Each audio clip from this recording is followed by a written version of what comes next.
కానీ నేను మాట్లాడినాక ఇప్పుడు మన అందరిలో వైరల్ స్టార్ను పిలుస్తా. అరే ఆర్పి,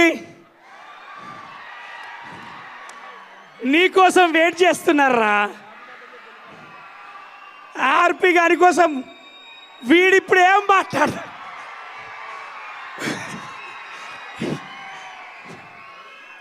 వీడు న్యూస్లో మాట్లాడితే ఒక పెద్ద న్యూసే. వీడిప్పుడు ఇక్కడ మాట్లాడితే ఏ న్యూసో మనం చూడడానికైనా చూడాలి. ఆర్పి లవ్ యూరా. ఒకసారి మనందరం కూడా అంటే ఎలక్షన్ టైంలో వాని ప్రాణాన్ని పెట్టి కూడా మనకు అందరికీ సపోర్ట్, మనందరి తరఫున స్టాండ్ తీసుకుని ఆర్పి గారికి ఒకసారి గట్టే సపోర్ట్ కొట్టాలి. తమ్ముడు, అన్నయ్య తరఫున అందరి తరఫున మాట్లాడు.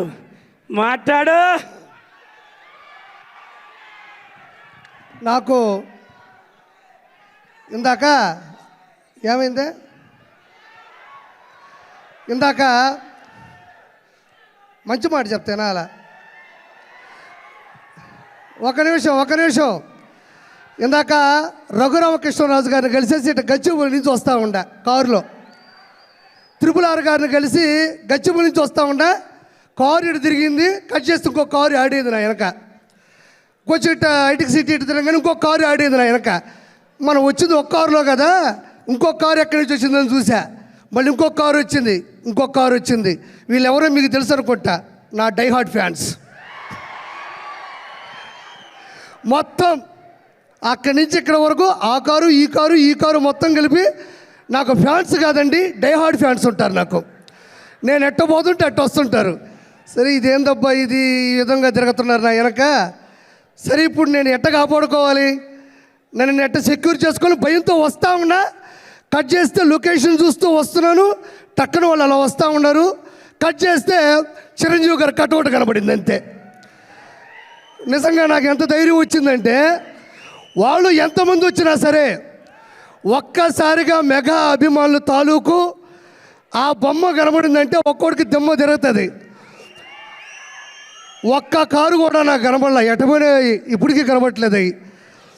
నేను చివరిగా చెప్పేది ఏంటంటే ఒక మాట, చిరంజీవి గారు ఇండస్ట్రీలో ఉన్న ఒక పులస అంటే ఆస్ట్రేలియా, న్యూజిలాండు, టాంజానియా దేశాల నుంచి ఖండాలు దాటి హిందూ మహాసముద్రం నుంచి బంగాళాఖాతంలోకి వచ్చి చివరిగా గోదావరి నీళ్ళకి ఎదురీది, గోదావరి నీళ్ళ యొక్క నదీ ప్రవాహానికి ఎదురీది.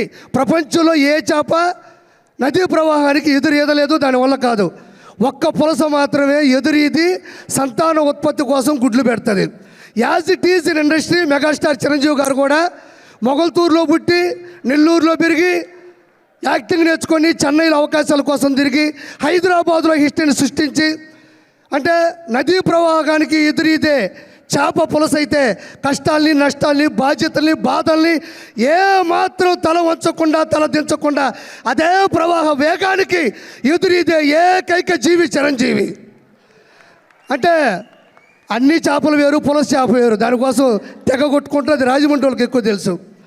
సో అలాంటి గొప్ప వ్యక్తి మా నెల్లూరులో చాలా రోజులు చదువుకున్నారు. పవన్ కళ్యాణ్ గారు సెంట్ జోసెఫ్ స్కూల్లో చదువుకున్నారు. వాళ్ళ సిస్టర్స్ మా దగ్గర చదువుకున్నారు. VR లా కాలేజీలో కూడా చదువుకున్నారు. చిరంజీవి గారు అత్యున్నత స్థాయికి వచ్చేంత వరకు కూడా నెల్లూరు ఆ మనిషి మధ్యలో వచ్చేస్తుంటుంది. అందుకు అత్యున్నత స్థాయికి వచ్చేంత వరకు కూడా నెల్లూరులో బస చేసినటువంటి చిరంజీవి గారికి ప్రపంచంలో ఉన్న ప్రతి వ్యక్తి ద్వారా ఆశీస్సులు అందరిని మనస్ఫూర్తి కోరుకుంటూ థ్యాంక్ యూ సో మచ్. జై చిరంజీవా, జై చిరంజీవా, జై చిరంజీవా. Thank you. నువ్వు వచ్చి అభిమానంలో కూడా చేపను మర్చిపోలేవాడు.